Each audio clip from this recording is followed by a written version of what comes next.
So here is the first smartphone I ever owned, the Moto G first generation. It was released back in 2013 for only £140. And in this video we're going to revisit this iconic smartphone in 2025. So back in 2013, 12 years ago, the smartphone landscape looked very different.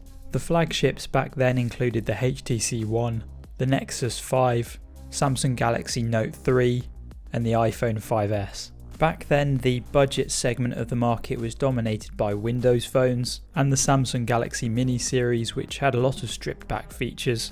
So when Motorola decided to cook and release a smartphone with near stock Android, a quad-core processor and a screen with the same pixel density as the iPhone, then it was going to be popular. So here it is, the Moto G first generation. It was released alongside the Moto X, which was Motorola's more expensive offering. And now in 2025 we're going to revisit this iconic smartphone. So here it is, I bought it on eBay for about £10 used. It came in this bubble wrap. And I actually bought this phone about 5 months ago, I just didn't get around to making this video. So I will be surprised if it's still got battery life. So anyway, as I've already mentioned, the iPhone 5S was the iPhone at the time, and that started at £550, which is quite a lot more expensive than this Moto G. But it's also half the price of a new iPhone in 2025, so you can see how much more expensive iPhones have got. So focusing back on the Moto G, we're going to talk about the specs. So even though it was a lot cheaper than the iPhone 5S, on paper it actually had very similar specs, and that was something I was quite quick to point out as a Moto G owner myself back in 2013.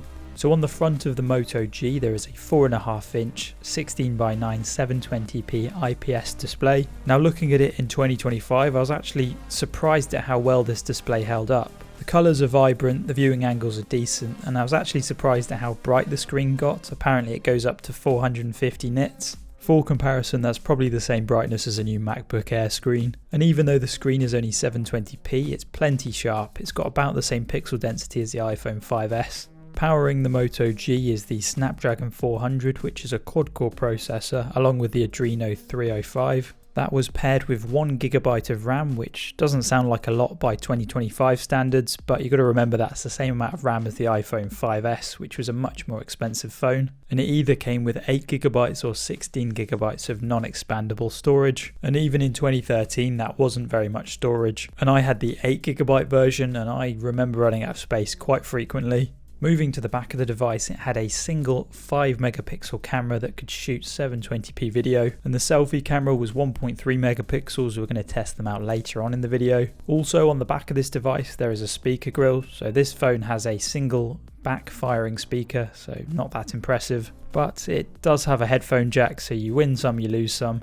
Like a lot of Android devices from this time period, the back cover is removable, but unfortunately the 2070 mAh battery is non-removable. In terms of the Android software on this device, it started its life with Android 4 Jelly Bean, but could be upgraded to Android 5 Lollipop. So one of the appealing things of the Moto G was the software experience. So it came loaded with almost stock Android, which was pretty rare on a device in 2013 that wasn't a Nexus device.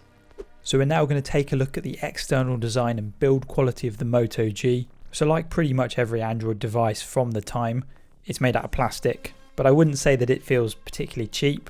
The back of the device has an almost rubber-like texture, which feels pretty good in the hand. There's also this dimpled Motorola logo, which is exactly where your finger rests when you're using the device. The bottom of the device has a micro USB port, and at the top there's a 3.5mm headphone jack, which is something you don't see on smartphones in 2025. Moving over to the right side of the device, there's the power button and volume rocker.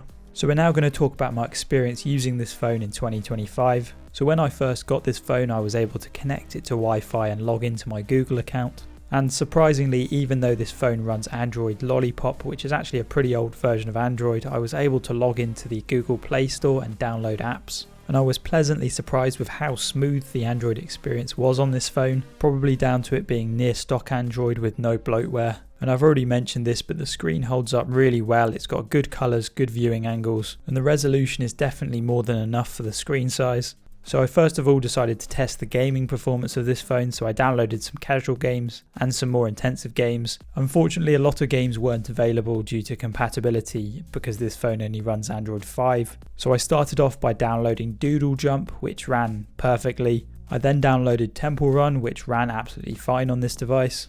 And finally, I downloaded a more intensive game, a game called Free Fire, which is basically a PUBG clone battle royale game. So this game ran on the lowest settings, and I would say that it is actually playable. It's not the best experience, there are a lot of frame dips, but you are actually able to play that game on this phone, which is impressive. Next, I decided to take this phone down to the beach. So I was down at the beach for about 4 hours, and surprisingly the battery on this phone only dropped about 30 to 40% during that time period. And whilst I was down there, I decided to test out the Moto G's camera. So here are some sample photos, let me know what you think. So my opinion of the camera on this phone is it's not particularly great, even by 2013 standards. I remember thinking that the camera on the Moto G was one of its weakest points. The photos have very poor dynamic range, there's not a lot of detail, and the colours look washed out. So here's what the video quality looks like from the Moto G. In my opinion, it doesn't look great, it looks like an old laptop webcam video. And here's a comparison with the camera quality of the Moto G compared to my iPhone 16 Pro Max. So obviously the new iPhone looks a lot better than the Moto G, but it's quite interesting to see how far smartphone cameras have come. So anyway, that's going to wrap up this video. If you have enjoyed, consider subscribing. We're on the road to 10,000 subscribers, and drop us a like and let me know in the comment section below what your first smartphone was. It would be interesting to know. Anyway, I'll see everyone in my next video.